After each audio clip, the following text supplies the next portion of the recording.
Qatar में 8 भारतीयों को मौत की सजा सुनाई गई। इसके बाद ये मोदी सरकार और विदेश मंत्री जयशंकर के लिए अग्नि परीक्षा जैसी है। कतर में 8 पूर्व भारतीय नौसैनिकों को फांसी की सजा की खबर ने भारतीय राजनयिकों को मुश्किल में डाल दिया है। विपक्षी दल कांग्रेस ने कतर के इस फैसले के बाद केंद्र सरकार को निशाने पर ले लिया। तो चलिए आपको बताते हैं दरअसल वो 8 भारतीय पूर्व नौसैनिक कौन हैं जिन्हें कतर में सजा मिली है। दरअसल कतर में गुरुवार को भारत के पूर्व 8 नौसैनिकों को मौत की सजा सुनाई गई। सजा पाए लोगों में पूर्व भारतीय नौसेना कर्मी captain Saurabh Vashisht, commander Purnendu Tiwari, captain Birendra Kumar Verma, commander Sugunakar Pakala, commander Sanjeev Gupta, commander Amit Nagpal और नाविक राकेश कुमार शामिल हैं।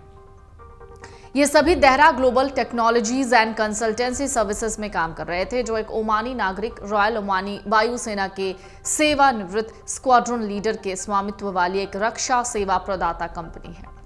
कतर शरिया कानून के तहत शासन करता है, ये सब जानते हैं। भारत ने शुरुआत में इस मामले को कतर के सामने उठाया था और उन्हें बेदाग बताया था, लेकिन कतर की अदालत के फैसले के बाद भारत के लिए हालात बदल गए।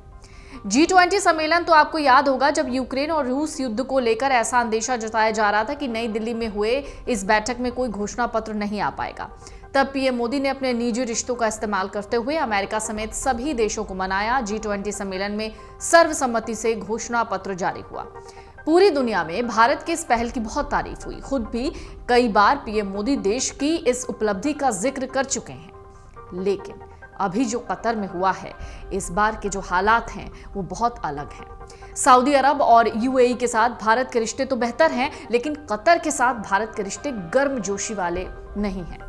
पीएम मोदी देश को इस मुश्किल घड़ी से निकालने के लिए कौन सा कूटनीतिक रुख अपनाएंगे, उस पर इस वक्त सबकी नजरें हैं। भारतीय कूटनीति के हनुमान के रूप में विदेश मंत्री जयशंकर जाने जाते हैं। इसके लिए कतर का मामला इतना आसान भी नहीं है।